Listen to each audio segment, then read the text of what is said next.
Mahimo, kung musalig ka sa Diyos, walay Ang What the Bible Says nga gidumala sa Bible Baptist Church, Santa Cruz, Labugon, Mandawi City, magapamisita na usab sa tagsatag sa kapanimalay uban sa panghinaot nga ang pulong sa Ginoo makakita og luna sa inyong kasing-kasing nining taknaa.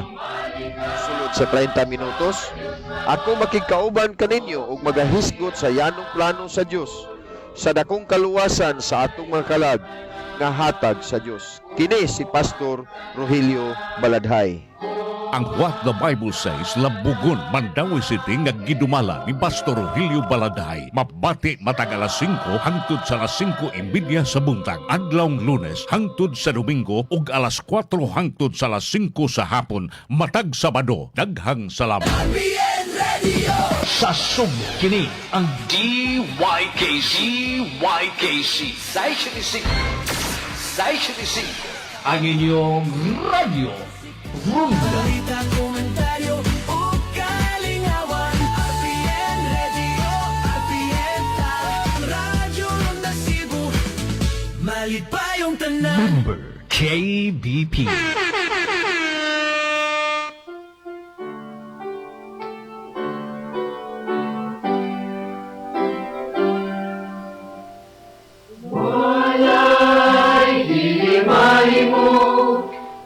musalig ka sa Diyos, walay Ang What the Bible Says nga gidumala sa Bible Baptist Church, Santa Cruz, Labugon, Mandawi City, magapamisita na usab sa tagsatag sa kapanimalay uban sa panghinaot nga ang pulong sa Ginoo makakita og luna sa inyong kasing-kasing nining taknaa.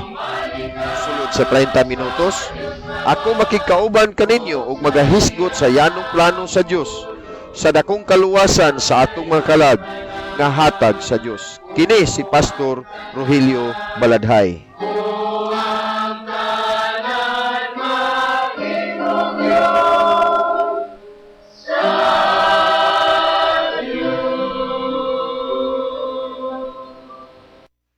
Higala, kumusta? Maayong buntag. Salamat sa Ginoo sa manindot na usab nga kay gayunan nga din kita makapadayon sa paghatod o pagdala sa pulong sa Ginoo dinis atong tulumanon What the Bible Says. Kumusta? Adlaw nga Martes karon pitsa 23 sa buwan sa Hunyo. O salamat nga mas sa makausap pa makapadayon kita sa paghatod pagdala siyang pulong. Maayong buntag sa tanang suki natong tigpaminaw labi na dinis sa 20 City ka barangay sa Mandawi. Maayong buntag sa dinis sa katibuk-ang probinsya sa Cebu. Maayong buntag o maayong buntag sab sa tanan nato nga mga kahigalaan, kaigsuunan dinha sa probinsya. Kumusta? No, naot na nga do na tay maayo nga kahimtang sa panahon kagahapon diri sa Cebu. Bundak yung uwan, nagbadag umon o tingali atong mga balita karon sa pag-asa ni gawas naman tingali ang mao nga bagyo, no. So hinaot nga matag usa nato amping ta timantas ato mga adlaw-adlaw nga mga bulhaton. Ug salamat ta sa Ginoo nga kining programa ang What the Bible Says gipahimutang ni sa usa ka katuyuan nga mahimutang makapasabot ninyo mahitong yun sa kaluwasan sa kalag, no. O atong dili ni tuyo nato nga mga takit ug mga nagkalalaing denominasyon bisan tuod ato mahisgutan ang mga wa magsubay sa Bible nga mga pagtulunan, pero ato gyung nga tinguha nga masangyaw magamit ang instrumento sa Ginoo sa pagsangyaw tungod sa kaluwasan kay mao ni siya ang usa ka dako nga gikinahanglan sa matag usa kaluwasan sa atong kalag. Mao kana nga ang atong iglesia do na gyud siya ay tinguha nga makapadayon ta dinhi, no. Usa kini sa mga gastuhanan gyud nga ministry kini paghahimo og usa ka radio ministry ug sa duha dinhi ka duha ka station. Pero ang usa ka kalag nga makaangkon sa kaluwasan dako na kay na siya panalangin, no. Duna nay kausaban. So usa sa ato mga ministry sad mao ang pagpadala og mga missionaries Doon na tayo mga missionaries din na sa Leyte, diha sad sa Bohol, din na sa Negros, dinhi sa katibukang probinsya sa Cebu. Salamat nga nagpadata og mga magbubuhat dayon sa pangabig og kalag. Ug pasalamatan natong Ginoo nini nga mga ministry nga gisalig sa Ginoo nato kanunay gyud nag-involve og kalag, no? Ato mga bata sad sa atong eskwelahan ang RMB, ang Ralph M. Baladhay The Baptist Institute. Salamat nga ato mga kabataan, ato gyud matudluan dili lang unsaon sa pagbasa, pagsuwat, pag-ihap kun dili kana gyud pagkahadlok sa Ginoo. Salamat ta sa Ginoo nini unya. Pasalamat sad sa Ginoo sa atong seminary, atong mga young people. Ato sad ni silang gitudluan purposely aron sad sila sa kahigayon magamit sad sila sa Ginoo. Ug maayong buntag sad sa mga kahigalaan nato. So kintig paminaw, kumusta? O ato mga pag-ampo gyud nga unta kining programang What the Bible Says. Dako ning kahimuan, no? Maayong buntag dinha sa Bohol, diha sa Talibon, dinha sad sa Buena Vista, dinha sad sa Tubigon o diha sa Tagbilaran. Maayong buntag sa dinha sa Leyte area o dinhi sad sa Cebu sa ato mga suking tigpaminaw. Bade Juni Baladhay diha sa Tipulo Mandawi maayong buntag. Maayong buntag sa dinha sa Konsolasyon, Pastor Akil Ivardone, diha sa Liloan, Pastor Fernando Gelbuena, diha sad sa Compostela, Pastor Larry Bayron, diha sa Danao, Pastor Edito Quadra, sa Carmen, diha sad sa Pastor Larry Clarence Oy, o dinasad sa Katmon, no? Si pagkakaroon ang nagdumala si Brother Henry Suligi, akong son-in-law. O dinasad sa Sugod si Brad Christopher Mumulo. Maayong buntag sa maong mga lugar. Minglanilla, Brad Dodong Remucaldo, Brad, maayong buntag. Naga, Pastor Larry Rivera, Pastor Achilles Labandero diha sa Karkar o Pastor Victor Mejias diha sad sa Sibunga, Manatad Sibunga o si Brad Genesis Francisco dinha pod sa Dalagit. Salamat ta sa Ginoo nga doon natay mga magbubuhat ani mga lugara diha sad sa Dumanhog, Brad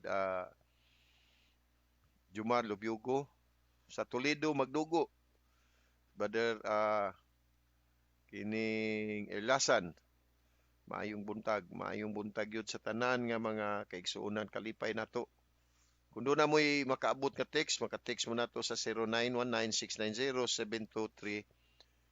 Salamat sa atong listener, no? Natay listener nga puros yun siya kasupak sa atong mga mensahe. Pero sige yun siya paminaw. 0927-865-8066. Salamat sir or ma'am nga sa imong mga kining mga text ug salamat sa imong pagpaminaw nga dili gyud siya mutuo nga ang kaluwasan pinaagis pagtuo buhat gyud. So hopefully makaangkon gyud is kaluwasan siya sa buhat pero ingon man ng Bible dili is binuhatan aron walay bisan kinsang magpasigarbo. So ang iyang pagtuo iya gyung gi clarified ang iyang pagtuo kung unsa nga pagtuoha. Ang importante nato nga maluwas ta, importante nato ang relasyon nato sa Ginoo, no? Na gyutay lig-on nga relasyon sa Ginoo nga si Kristo may atong maluluwas wala ni lain. Kay kung sagulan gali nimo laingalan kana dili na gyud na mao. So pasalamatan natong Ginoo nga makatudlo ta dinhi sa kahanginan aron ang makatawhan makaangkon kang Kristo. Sa ato nga pagpadayon moduol ta stilan sa Ginoo pag-ampo human sa mga pag-ampo aniya kitay usa ka linain nga awit. Hinaot ko nga pinagi usab sa mensahe sa alawiton pananginan sa batong kasing-kasing ning takna sa kabuntagon. Sa imong presensya mahan ning takna sa kabuntagon nagapasalamat na usab kami sa manindot nga kaygayunan nga diin kami makapadayon na usab sa paghatod pagdala sa imong pulong dinhi sa tulumanon What the Bible Says. Salamat Ginoo ning adlaw karon nga Martes Salamat nga ikaw gihapon nagahatag kanamo og usa ka manindot nga pagpahulay sa kagabhion. Salamat sab sa kusog kabaskog sa panglawas. Nagaampo na muyo ako karon Ginoo, panalangini karon ang programa. Panalangini mga pulo nga among pamalandungan, ang mga kasing-kasing nga nagapaminaw. Ihatag sab ang kigayunan karon nga unta masabtan ang mga yanong plano sa kaluwasan kung ani ay wala pa makaangkon kang Kristo. Panalangini usab ang mga kaigalaan namo karon nga nas kaluyahon sa panglawas. Ihatag sab kanila karon ang usa ka favorable nga tinguha sa ilang panglawas, mga tambal nga gidapat. Panalangini usab ang mga kaigalaan kay igsuuna namo nga naas kaluyahon sa pagtuo, ihatag ang kalig-on. Salamat Ginoo sa maong mga station nga nahimo silang kaabag kanamo. Panalangini ang maong mga station, ang management, ang ekwipo. Salamat usab sa iglesia sa Bible Baptist Church sa Mandawi nga imong gihimong instrumento. Panalangini matag usa. Ako pag-ampo karon ining adlaw amahan nga ikaw magatabang kanamo karon sa among mga adlaw-adlaw nga mga buluhaton, mga adlaw-adlaw nga mga panginabuhi. Bisan sab sa mabilin sa mga panimalay, ihatag ang mga kusog ug labi na usab ang proteksyon among gipangayo. Giyahi sab kami Ginoo sa mga desisyon nga among paghahimuon, sa mga tinguha sa among kasing-kasing himoa Ginoo nga kini magasubay sa imong kabubuton.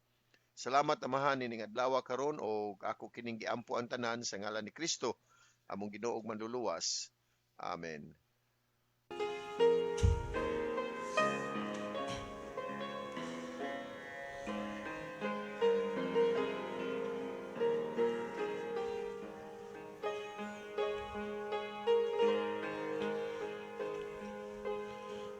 Bilhon nga gasa nga gikan sa langit, gihatag man sa Dios dinhi sa kalibutan. Si Jesus Kristo ang gasa sa Dios, alang kanimo ug alang kanako. Kung imong dawaton ang gasa sa Dios, imong maangkon ang kinabuhi.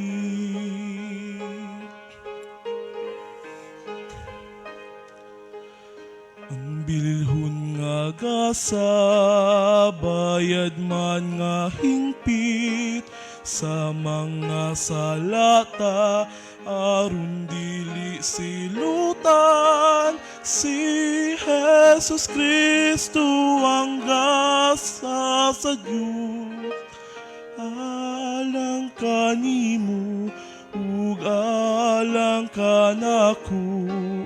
Kung imong dawaton ang gasa sa Dios, imong maangkon ang kinabuhi.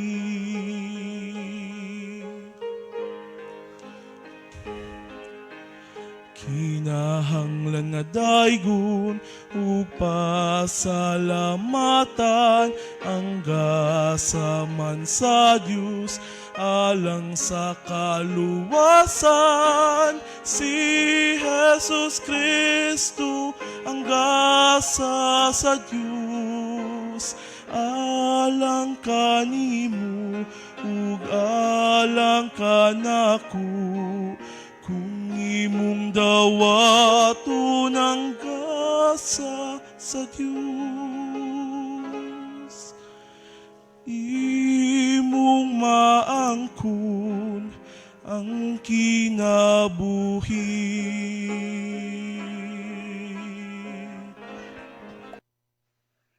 Sa atong pagpamalandong sa pulong sa Ginoo nga anhin nato pagakuhaa sa libro sa Ikaduhang Korinto kapitulo 13 unya diha sa bersikulo 5. 2 Corinthians chapter 13 verse 5. Ingon ang pulong sa Ginoo, susiha ang inyong mga kaugalingon kung kamo anaa ba sa pagtuo. Sutaa ang inyong mga kaugalingon, wala ba kamo masayod sa inyong mga kaugalingon, giunsa nga si Jesucristo anaa kaninyo gawas kun kamo mga sinalikway. Ang Ginoo panalangin sa mga pulong atong gibasa. Now ang maong bersikulo nag-awhag sa matag usa nga kinahanglan ug importante matag usa nato sa pagsusi o sa pag-examine, no? Ingon siya, examine yourself whether ye be in the faith. Susiha ang inyong kaugalingon. Subo nga palandungon sa atong panahon karon, kusog kay ta mo susi sa ubang mga kinabuhi. Pero sa atong kaugalingon, wa gali ta ka examine ini, wa ta ka tan-aw. Pansa Puso Pablo naghatag kanato og usa gyud ka hagit nga una kinahanglan nato atong tan-awon atong kaugalingon kun anaa ba ta sa pagtuo. Unya ningon siya, prove your own selves. Prubahi o sutaa ang inyong mga kaugalingon. Now, mao kini usa ka butang atong makita karon nga daghan sa mga tawhan nag-assume lang yun, nagtuo lang yun sila nga sila nakaangkon na sa kaluwasan tungod kay sila na hilakip man sa diha sa usa ka simbahan. Tungod kay sila doon na sila'y relihiyon, doon na sila'y simbahan nga na-identified ang ilang kaugalingon, nailhan sila nga membro sila ng simbahan na. So, nagtuo yun sila nga makakabot sila sa kaluwasan. Or ang uban sad tungod kay sila gibautismuhan sa maong simbahan o denominasyon. O gali, ang uban gali tungod kay diha sila kasla, no? Diha sila gikasal, naglaom sad sila nga anak sila mamatay din ha. So nagtuog yun sila nga inigbiya sa ilang kalag dinhi sa kalibutan, ang ilang lawas mo balik kay atong lawas balik man gyud ni sa abog man kinigikan. Nagtuog yun sila nga pinaagi sa ilang denominasyon, sa ilang relihiyon, mo kini mohatod nila ngadto sa pagkaluwas. Muna nga ilag yun nga paningwaon nga sila makapangalagad, maka-serbisyo sa maong simbahan. Apan ang Bible, ang pulong sa Ginoo naghatag kanato paghimangno nga ang relihiyon nga walay Kristo dili gyud ni siya makaluwas kanato, no? Ang usa ka pundok nga way Kristo. Unsa may atong pasabot ka ng walay Kristo? Kana bitawng ang imong Kristo dili kasaligan nga muluwas nimo, imo pang dungagan sa imong kaugalingon. Muna diha sa libro sa Episo Kapitulo 2, 8-9, tungod sa grasya kamo naluwas. Pinaagis pagtuo dili sa inyong kaugalingon kahimuan kini gasa sa Dios, dili sa mga binuhatan. Aron ingon siya, walay bisan kinsang magpasigarbo. Nya dinasad sa Tito Kapitulo 3, nya diha sa bersikulo 5, ato sa mabasa dinha ningon sa dili pinaagis sa mga buhat sa pagkamatarong nga atong gibuhat apan sumala sa iyang kaluoy siya miluwas kanato, no? Timan ano? Sumala siyang kaluoy siya miluwas kanato. Pinagis paghugas sa pagkatao pag-usab o pagbag-o sa balaang espiritu. So ato di makita nga ang kaluwasan karon nga atong gitinguha dili gyud nato kun arita sa Bible magbase, dili gyud nato makab-ot pinaagi sa atong pagkarelihiyoso o sa atong sa pagsunod sa mga rituals o mga practices sa simbahan, pikahimong pagkamembro sa simbahan, kundi ang pagkaangkon gayud sa kaluwasan mao magyunay atong gitinguha, no? Mao bitaw nang ikaw nagpasakop gyud ka usa ka simbahan, nagpatinguha gyud ka nga musunod ana kay nagtuo ka nga makaangkon sa kaluwasan. Apan ato day makita nga ang kaluwasan moabot lamang sa diha nga ang usa ka tawo sa tinud-anay adunay pagsalig diha sa maayong balita, ang grasya sa Dios nga diin gipadayag ni Apostol Pablo.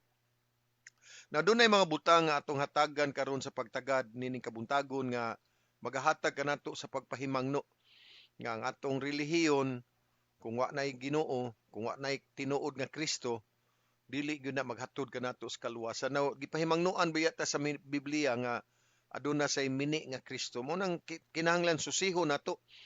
Susihon nato atong kaugalingon kung naa na bata sa pagtuo, kay kung ang imong mini nga Kristo ang imong natuhuan in which mao kana karon ang daghan, no? Nagtuo sila nga si Kristo mao lang na siya namatay, gilubong na banhaw, natawo sa kalibutan, nisaka sa langit. Apan ang dako gyud nga kahulugan sa pag-anhin ni Kristo mao ang pagluwas kanato. Diya sa libro sa Lucas ningon siya, anak sa tawo mianis pagpangita pagluwas sa nangawala. Nauna sa tanan kinahanglan magbantay ta sa paglimbong sa relihiyon, the deception of religion. ang usa ka paglimbong sa relihiyon. Daghan sa mga tao karon nagsalig sila diha sa relihiyon, inay nga magsalig sila diha sa nahuman ng buhat ni Kristo. Diha sa libro sa Mateo kapitulo 7, unya gikan sa bersikulo 22 ug 23, no? Ingon sa 21, daghan mo tawag nako Ginoo pero di makasud sa gingharian sa langit. Panagatuman sa kabubuton sa kumahan nga naa sa langit. Nya unsay giingon nila sa bersikulo 22? Ingon siya, daghan ang moingon kanako niya nang adlaw. Ginoo, wala ba kami nagpropesiya diha sa imong ngalan? Ug diha sa imong ngalan nagpagawas og mga yawa? Ug diha sa imong ngalan naghimo og daghang katingalahang mga buhat? Kung sa ato pa makita nga kining tawhana nga wa makailhi ang Ginoo, wa makaila sa Ginoo, usa ni karelihiyon nga adunay daghang mga gibuhat apan way kaluwasan. Muna tingali ikaw karon higala daghang kay kang gibuhat sa imong simbahan. Daghang kay kag mga sakripisyo nga imong gihatag sa simbahan apan wa day maghatod kana ngadto sa kaluwasan kay kini atong mga paghimo og mga maayong butang para sa relihiyon dili gyud nimo hatod nato ngadto sa kaluwasan. Ug aduna say uban nga ingon nga sila nakadawat apan wa sila makaangkon, no?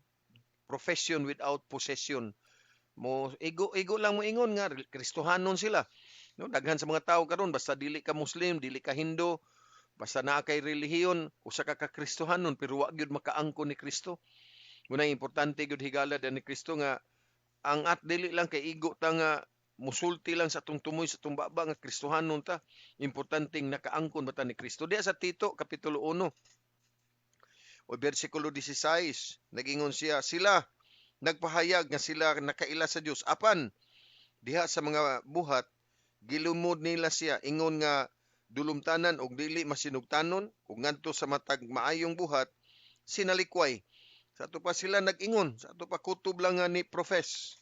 Mo na nga daghan sa mga tawo karon adlawng tanan naa sa simbahan, aktibo sa mga activities sa simbahan apan wa gyud pagkakabig. Mao kana nga adunay gitawag nato ang paglimbong sa relihiyon.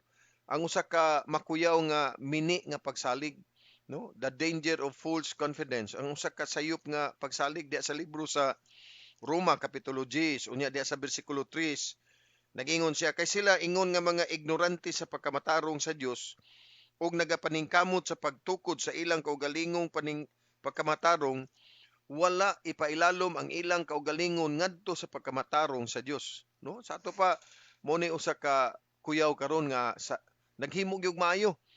Naningkamot sila, nagpakita nga sila nagbuhat og mga maayong butang pero kini day mga tawhana wa makaila sa pagkamatarong nga iya sa Dios. Ang ilang pagkamatarong mo ilang gisaligan mo ni daghang karon nga makita natong tao ang atong kaugalingong pagkamatarong nalimot, wa ta kasabot nga ang Bible na ingon sa nahisulat walay matarong wala bisan usa. Roma kapitulo 3 bersikulo 10. Mao kana nga dili gyud ta makasalig sa atong mga binuhatan. Dili ta makasalig sa ato nga tradisyon o kaaton sa ato na panunod. Kay usahay baya ang atong mga gipanunod dili mo'y mao. Mo'y at nagtuo ta nga insakto na apan dili day mao'y tinuod. Usahay ganahan ta magpaila sa atong kaugalingon nga membro ta anang simbahan na labi na ang atong simbahan usa ka ilado nga simbahan, labi na ang atong gisudlan usa ka daghang mga adunahan apan nalimbungan mao kinang adunay pagpahimangno. The dangers of false confidence, ang kuyaw sa usa ka sayop nga pagsalig. Ug ato sa makita ang paglimbong sa mga ceremonies, no? Tuo ta nga ang atong sala mahugasan kung maghimo tag maayo. Tuo ta nga ang atong sala mailisan sa diha nga kita magpabautismo.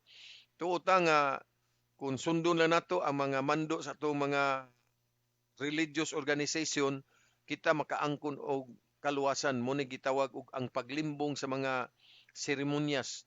Higala bisan pag adlaw-adlaw ka mohimo niana, dili gayud ka maka baton sa mao nga kaluwasan. Kaya nga ato day makita ang mga kini bitawng gitawag nato ang atong mga buhat usa kini ka patay, no? The deadness of our works. Kining buhat nato ang hisgot kay tagpatay pasabot ana nakapahimulag, no? Nahimulag gikan sa Diyos nun nga butang. So ang atong kaluwasan dahil dili kini siya usa ka ganti. Na way tawo nga mosud sa langit tungod kay gigantihan siya. Na by the way, unsam din ning kaluwasan nga atong gisgutan. Ang kaluwasan nga atong gihisgutan mao kini ang kaluwasan sa kapasayloan sa sala. Tanan nato makasasala ta. Kinsa may makasasala nato nga kita mo'y mubayad sa atong sala. Ang atong pagkamatarong dili nato mailisan sa atong kaugalingong pagkamakasasala. Apan kinahanglan ta ni Kristo. So dili dahi kay magsakripisyo ta, dili dahi kay maghago ta aron atong sala mapasaylo. Diha sa libro sa Kolosas si Apostol Pablo nagasulti kanato sa Kolosas kapitulo 1 niya diha sa bersikulo 14, diha sa kang kinsa kita adunay katubsanan pinaagi siyang dugo bisan sa kapasayloan sa mga sala. Sa ato pa kita di ay nakaangkon ta kapasayloan sa atong sala, no? Pinaagi sa dugo ni Kristo. Dili ang atong maayo nga pagkatao na sultihan ti kahigalan ni Kristo, maayo man gyud ta. Usahay maayo gyud ta sa atong kaugalingong hunahuna. Pero usahay sa gyud nagi ubang mga tawo nga mo appreciate gyud sa atong pagkaayo. Kay nakaabot nila pero kining atong pagkaayo dili gyud na siya maoy hukmanan, dili na siya maoy basihan nga makasud ta sa langit kundi ang pagkaayo ni Kristo. Munang kinahanglan ta sa pagkamatarong sa Dios, dili ang relihiyon, kay ang relihiyon mulimbong kanato. Kinahanglan nato nga makadungog ta sa maayong balita. Unsa man ning maayong balita? Una, diha sa 1 Korinto 15 uno ngadto sa 4, ang maayong balita nagahisgot mahitungod nga si Kristo namatay alang sa atong sala. Higala kung si Kristo wala pa mamatay, kung si Kristo wala pa maghatag siyang kaugalingon dito sa krus, dili gyud ta makaangkon sa kapasayloan sa sala. Apan dili lang kay kutob si Kristo namatay, kundi gilubong usab ni Kristo. Pasabot ang atong pagkamakasasala, dili kana nato dili kana ang atong daan nga kinaiya, kinahanglan kana ibalik kana sa yuta. Og si Kristo imo makita sa ikatulog adlaw siya nabanhaw. Nabanhaw si Kristo og salamat ta nga ang kabag-ong kinabuhi mo na nga dili na kita ang nabuhi kundi si Kristo na ang nabuhi sa sulod nato. So ato din makita nga kung buot ka nga makaangkon sa kaluwasan, importante nato nga kita makaangkon sa importante gayon nato nga kita makadawat sa maayong balita. Now ato din makita dinhi kung ang tao dili maluwas. Kung ang tao dili maluwas sigala ng Kristo, hukman gyud siya sa silot. Ingon sa Hebreo 9:27, gikatudlo sa usa ka tawo ang pagkamatay, human ini mao ang paghukom. Kung ang tawo mamatay siya nga way Kristo siyang kasing-kasing, wantog gyud ta sa linaw nga kalayo. Ug ang linaw nga kalayo higala den Kristo, dili kana siya usa lang ka istorya. Ang linaw nga kalayo dili kana siya usa ka sugilanon lang, kundi diha sa Pinadayag kapitulo 20. Unya diha sa bersikulo 15, nagaingon siya og bisan kinsa nga ngalan wala makaplagi mahisulat diha sa basahon sa kinabuhi, gitambog ngadto sa linaw nga kalayo. Sa ato pa kung ikaw di ay wala ka masulat diha sa basahon sa kinabuhi, masiparar ka for eternity nga gikan sa presensya sa Dios. Mao kana nga kinahanglan gyud nato. Importante gyud sa usa ka tawo nga kita makaangkon sa pagtubos, no? Deliverance. Kinahanglan ta makaangkon ta sa pagtubos. Pinaagi lamang ni Kristo. Mao kana nga mahimo tang matarong at tubangan sa Dios. Pinaagi sa pagtuo. Unsa giingon niya sa Roma kapitulo 5 bersikulo 1. Busa ingon nga gipakamatarong pinaagi sa pagtuo. Gipakamatarong pinaagi sa pagtuo. Kita adunay kalinaw uban sa Dios. Pinaagi sa atong Ginoo Kristo. Ninsa busa ingon nga gipakamatarong pinaagi sa pagtuo. Wa maingon ang Bible pinaagi sa pagtuo ug sa mayong buhat. Wa maingon ang Bible pinaagi sa pagtuo og sa usa ka simbahan, pinaagi sa pagtuo sa imo pagkamatinuman masinulondon, kundi pinaagi sa pagtuo kama. Higala mao kini karon nga kita di ay nakaangkon ta sa pagtubos. Nakaangkon ta nga gitubos ta tungod kay humanag-agas ni Kristo ang iyang dugo. Mao kana kita karon na rescue gi atagan kita karon og pagtubos, mao na nga ang atong kaugalingon karon siguro na nga moadto sa langit. Ang pangutana kanimo karon nining kabuntagon nga nagapaminaw unsa may kapuslanan sa imong relihiyon nga imo karong gisundan, apan ang imong kalag walay kasiguruhan nga ini kamatay asa padulong. Dili ko mangutanan nimo nga o baptist ba ka o unsa ka kang klase nga pagkabaptist or unsa protestante ka ba or unsa ka katoliko ka ba or evangelical ka ba o unsay simbahan. Ang importante nimo higala ni Kristo. Kanang simbahan makatabang lang gyud na nato sila panahon nga naata sa espirituhanong kabalaka, espirituhanon nga pagduha-duha, makatabang na nato sila sa espirituhanong butang. Apan sa diha nga maghisgot ta sa kaluwasan, walay simbahan nga muluwas kanato. Walay simbahan nga muhatag nato og kasiguruhan nga kita di ay makasuod tungod kay membro ta ng simbahan, kundi makaangkon lamang ta sa kasiguruhan tungod kay kita nakabaton ni Kristo sa atong kasing-kasing.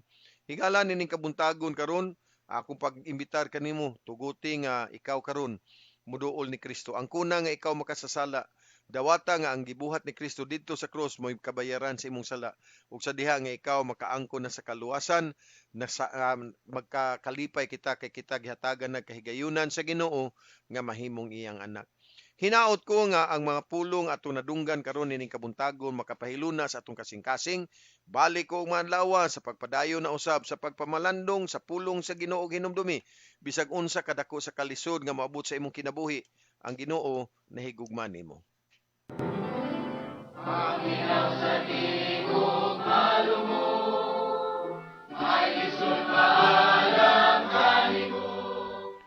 Nang hinaut ako nga ang yanong plano sa Dios sa kaluwasan sa atong kalag, makakaplag og luna sa inyong kasing-kasing. Ang Bible Baptist Church Santa Cruz, Labugon, Mandawi City nga nagadumala sa atong tulmanon what the Bible says. Nagapasalamat sa kahigayunan nga inyong gigahin aron kamo makapaminaw sa pulong sa atong Ginoo. Kini si Pastor Rogelio Baladhay nagapasalamat ug maayong adlaw kanatong tanan.